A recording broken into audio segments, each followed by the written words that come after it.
university students planning a computer programming lesson. First, you have some time to look at questions 1 to 4.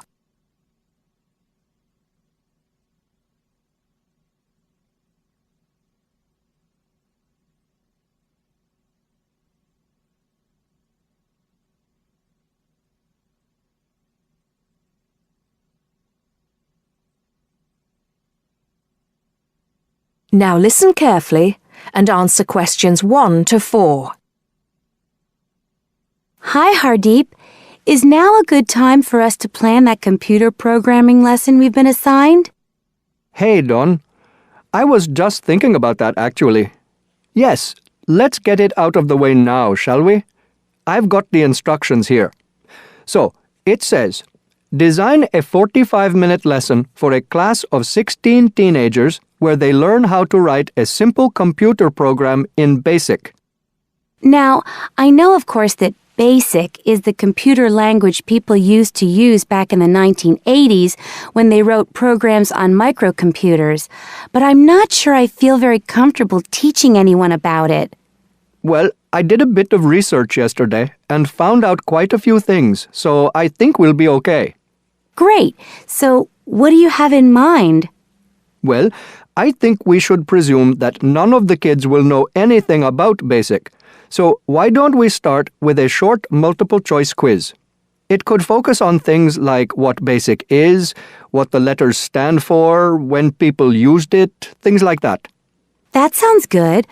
I guess it shouldn't take long. Just the first 5 minutes of the lesson, something like that. I don't think we should make the students do it on their own, though. That'd make it too much like a test. Shall we let them do it in twos so they can discuss their choices? Yes, good idea. Then we'll go through the answers with them as a whole group. Good. What next? Well, I've had an idea for the program they could write. I'll tell you about that in a minute. I think the key thing is, though, that before they actually sit at their computers, and I think we should presume that they're doing this lesson in a computer room, they make a flow chart of what they want the program to do. That's usually the best way to start writing a program. This flow chart will show all the different stages of the computer program, right? Exactly. It's probably best if the teacher stands at the board and everyone works on that together. Yes, otherwise they'll all come up with different flow charts and it'll get confusing. Precisely. I imagine making the flow chart will take about 15 to 20 minutes. Then they use that to write their computer program. Well, actually, I think there's a stage before that. You see, the flow chart will be in English. They're going to need to be taught a few basic commands so they can write their computer program. Now I'm getting out of my depth. What kind of thing would that be? Well, for example, when you want text to appear on the screen, the command is print in capital letters, followed by the text you want to appear in double inverted commas. Oh yes, I think I've seen that before. Right. So they'll need to be taught 5 or 6 commands before they use them to write their program. Okay, so how shall we do that? With the teacher talking to the whole class again? Well, we could, but it might be more fun to make it more like a competition, where there are a few teams competing against each other. Each team has maybe 4 or 5 people in it, and they have to do some kind of matching task. You know, they match the command print with to make text appear on the screen, something like that. That sounds good. Teenagers love competing with each other.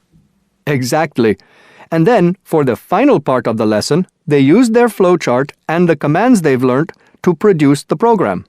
Let's presume, shall we, that there are 8 computers in the room, so that's 2 students for each computer.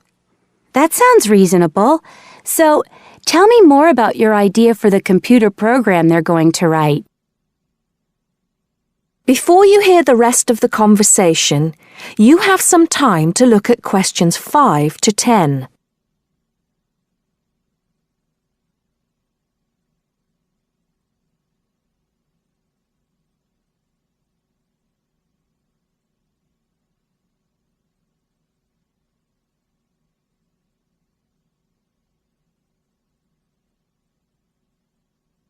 Now listen and answer questions 5 to 10. Okay, so it's a very simple program. I've actually written it down here so we can go through it together. Okay, so the first line says 10 CLS. What on earth does that mean? Well, every line of a basic computer program starts with a number. They usually go up in tens, so the first line is 10, the second 20, and so on. And CLS is the command we use in BASIC to clear the screen. Oh, I see. So that's just telling the computer to start with a blank screen. Exactly. Then we move on to the next line. So this one says 20, print, guess a number between 1 and 10. Right, I see. That appears on the screen. It's not that difficult, is it, when you get the hang of it? Let's see if I can work out the next one. 30, input I. Oh, not sure about that. Well, all that's saying is that the person playing types in a number. Input is the basic command for type in, and I just means any number you like. Oh, okay. Then what happens next depends on what the number is. So we've got 40 if I is less than 1, or if I is greater than 10. Then print. Bad choice. Right. So if they type, say, 0 or 11, that appears on the screen. Exactly. And then this next line takes them back to where it asks them to type in a number between 1 and 10. That's line 50. I see. And line 60 says, if I equals 6, then print. Correct. Ah, okay. So if they've typed 6, they've got it right. And if they haven't typed 6, which is the next line, then try again comes up on the screen, and that takes them back to where they choose another number. It's clever. Well done.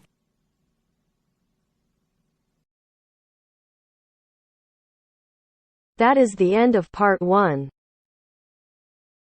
You now have half a minute to check your answers.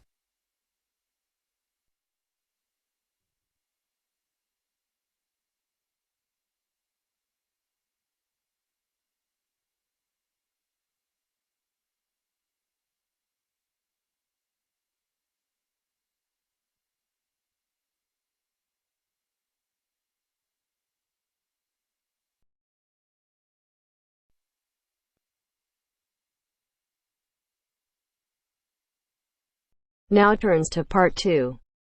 Part 2. You will hear someone talking about travelling around New Zealand. First, you have some time to look at questions 11 to 15.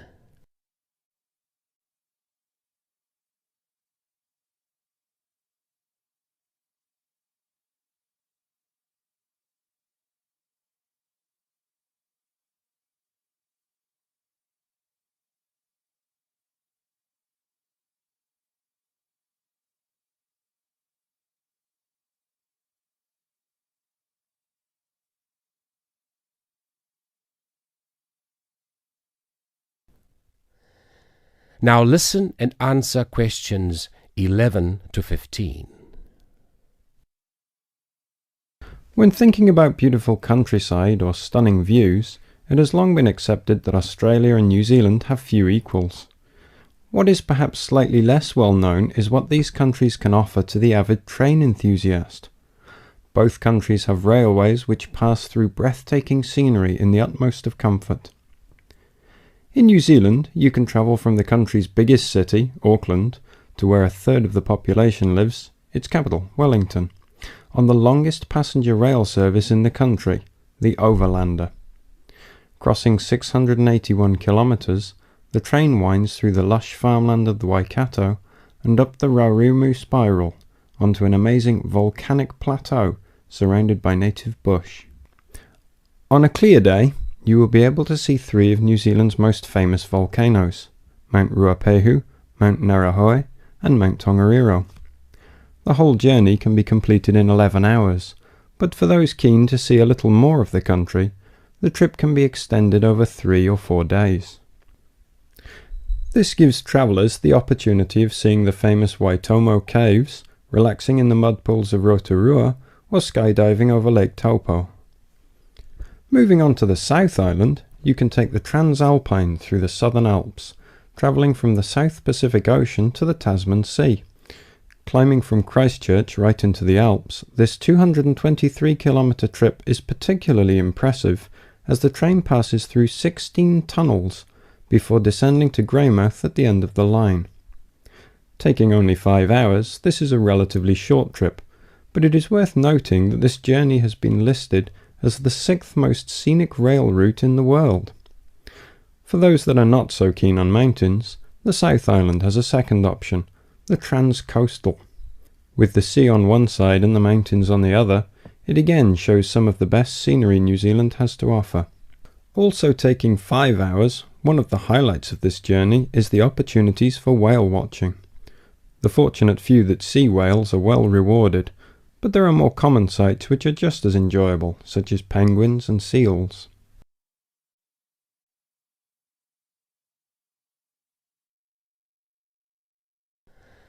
Before you hear the rest of the recording, you have some time to look at questions 16 to 20.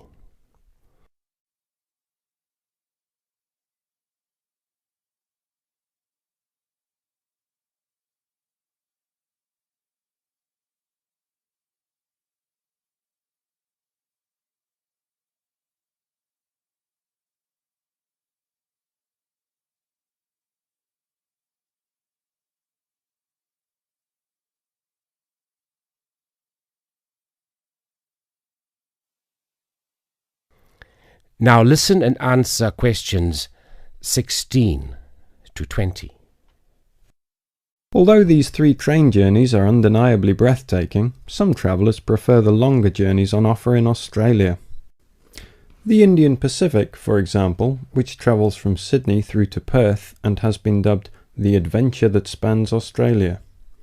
With 3 nights on board, the train takes in the Blue Mountains and the Nullarbor Plains, and, as the name implies, the Indian Pacific shows you 2 oceans. This train journey holds 2 world records. Covering 4,352 kilometres, it is one of the world's longest train journeys. It also travels the world's longest straight stretch of railway track, 478 kilometres. For those who find these distances a little daunting, passengers can stretch their legs at a number of different stops, such as Kalgoorlie, famous for gold, and Broken Hill, first founded as a silver mine. If 3 days on board a train seems a little excessive, there are alternatives. The Ghan, for example, which travels from Adelaide in the south to Alice Springs in the centre of the continent, taking 20 hours. Passing through Crystal Brook, Port Augusta and Woomera, this journey gives an indication of what life was like for the earlier settlers as they discovered the country. Along the way, you can also see the Iron Man sculpture, which was constructed by railway workers to commemorate the 1,000,000th concrete sleeper laid during the construction of the line. Finally, just a quick word about the Overland, which runs between Melbourne and Adelaide. As the first train to travel between the capitals of 2 states, it is a historic as well as relaxing way to travel, and is famous for being the oldest long-distance train journey on the continent. With so many memorable journeys to choose from, the only problem you will have is knowing which one to do first. That is the end of part 2. You now have half a minute to check your answers.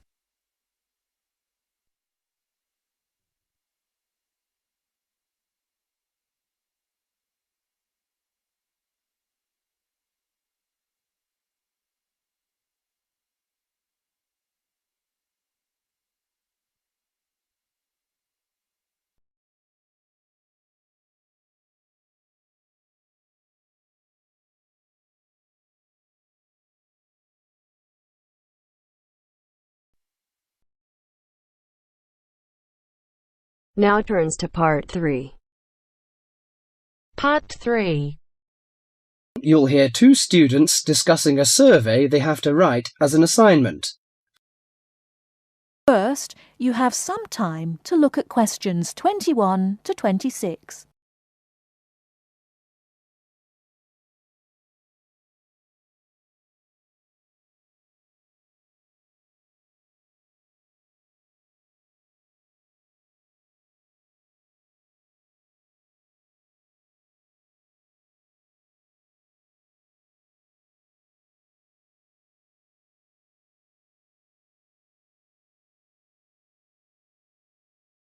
Now listen carefully and answer questions 21 to 26. How is your market research project going, George? Very well, actually, Anna. I've just got the results of the survey back, and so now I have to draw some conclusions from the information I've collected. That's good. I'm still writing my questionnaire. In fact, I'm starting to panic, as the project deadline is in 2 weeks, and I don't seem to be making any progress at all. What is your topic? Forms of transportation in the city. What about you? I've been finding out people's attitudes to the amount of violence on television. That's interesting. What do your results show? Well, as I said, I haven't finished writing my conclusions yet, but it seems most people think there is a problem. Unfortunately, there is no real agreement on the action that needs to be taken. Nearly everyone surveyed said that there was too much violence on TV. A lot of people complained that American police serials and Chinese kung fu films are particularly violent. The main objection seems to be that although a lot of people get shot, stabbed, decapitated and so on, films never show the consequences of this violence. Although people die and get horribly injured, nobody seems to suffer or live with the injuries. Any children watching might take the heroes of these programs as role models and copy their behaviour. So, what did most people suggest should be done? A lot of people were concerned about how these films affect children. They are particularly worried that children will try to behave like the stars. The survey shows that violent programs should be broadcast after 10 p.m, when most children are already in bed. There is also a significant minority of people who feel that violent films should be banned altogether. Or how did people feel about the violence on news broadcasts? Most of the responses I have looked at have felt that violence on news broadcasts is more acceptable as it's real. Although it's unpleasant, it is important to keep in touch with reality. Still, many people thought that it would be better to restrict violent scenes to late viewing.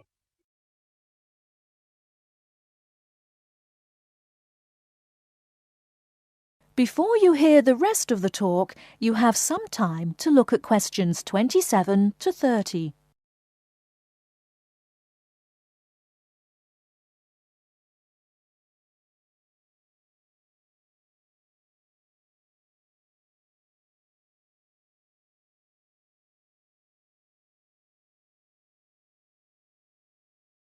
Now listen and answer questions 27 to 30. Your survey sounds very good. How many people filled it in? I gave out 120 and I got 70 back. That's a very high rate of return. Who did you give your questionnaires to? I gave a copy to every student in my hall of residence and a few to friends from other colleges. Don't you think that this will influence your results? How do you mean? The people in your hall of residence are all about the same age. They're all students and from similar backgrounds. Therefore, it is likely that they will have similar opinions. Your results represent student opinion, not public opinion. So how are you going to do your research? Well, I'm going to interview my respondents in the shopping mall. What I'll do is ask people if they have 5 minutes to spare to answer a few questions. If they agree, I will ask them some multiple-choice questions and tick off their answers on my sheet. Isn't it very difficult to ask meaningful questions using multiple choice? Yes, it is. The secret to writing a successful survey is to write simple multiple-choice questions that target the information you're looking for. There, it's better to write a lot of short, specific questions than longer general ones. So that's why it is taking you so long to write? Yeah, but I hope I'll be ready to start interviewing at the weekend. That is the end of part 3. You now have half a minute to check your answers.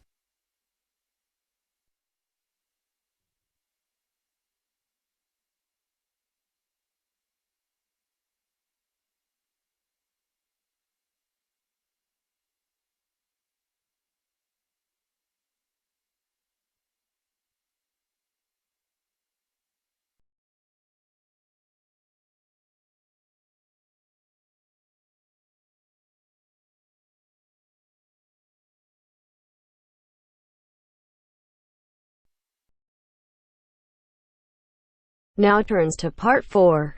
Part 4. You will hear a tutor giving some business students instructions about a finance project. You now have 30 seconds to read questions 31 to 36.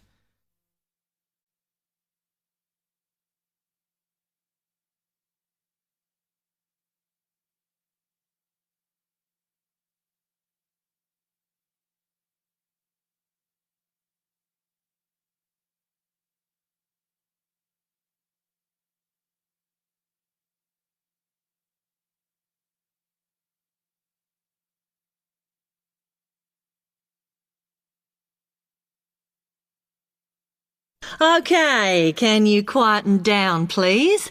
Now, today I'm going to talk to you about your assignment. We've been studying the effects of the exchange rate, so I'm going to give you a project to do on this. Right, can you make some notes while I'm talking? The first thing that I'd like you to do in order to prepare this is to select where you're interested in. I mean, which country, and therefore which currency you're going to be operating in. OK, now the purpose of the project is to make money, and I'm hoping some of you will make a significant amount. So, I want you to suppose that you have £100 that you will have to invest purely in the rises and falls of the exchange system. In other words, you'll be trying to predict rates. This is a project that you'll be doing together, but before you work together, you'll have to go off and research what you need to know about the economy of that country and how well it's doing or is expected to do in the near future. You could all make up a little information sheet with your notes on, clearly legible, because then I want you to get together, we can do that next week, and to go round and read about each other's countries. When you see how well or badly each country is doing, I want you to decide what your exchange rate is going to be against all the other currencies. After that is all sorted, what you're going to do is go round the other students and attempt to sell your money to the others. Remember, this will depend on the success of your country's economy and the rate you fixed for your currency. Now, you're not allowed to just swap currencies with each other, but you may wish to buy from the other countries.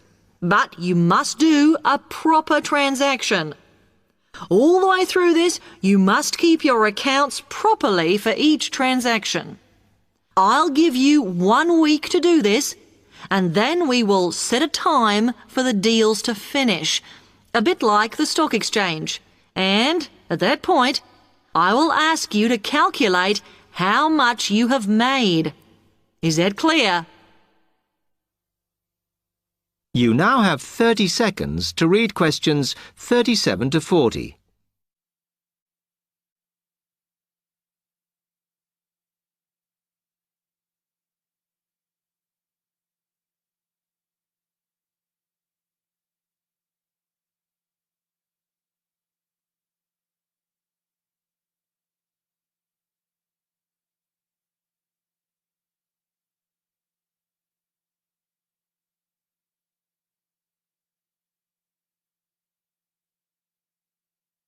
OK, now before you begin that, there are a few things I want you to read up on to prepare.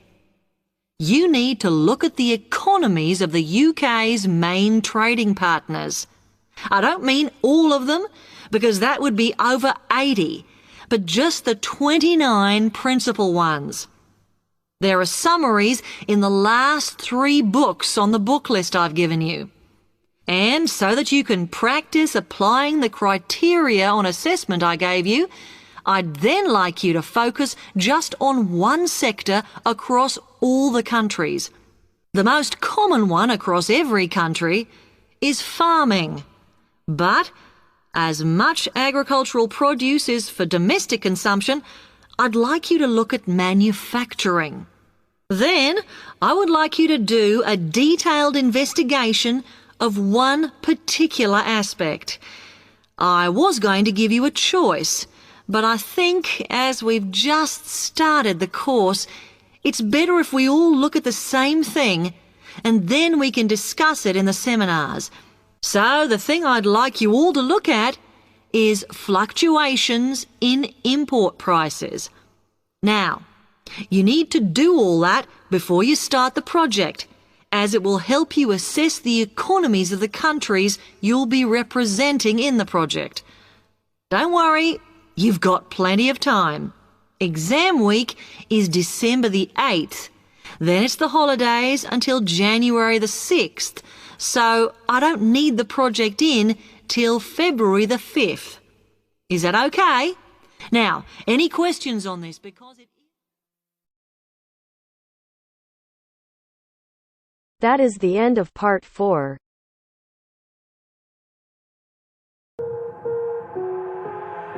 I've got an itch I can't scratch, I'm missing a piece that completes a whole part of me, an open wound scar to see. Everybody come here, gather round, welcome to the freak show, the best in town. What the hell's wrong with me? I don't get along with anybody, honestly. I've been living in my own head constantly, thoughts jumbled round, think I need a new lobotomy. Wait, all these thoughts are too negative.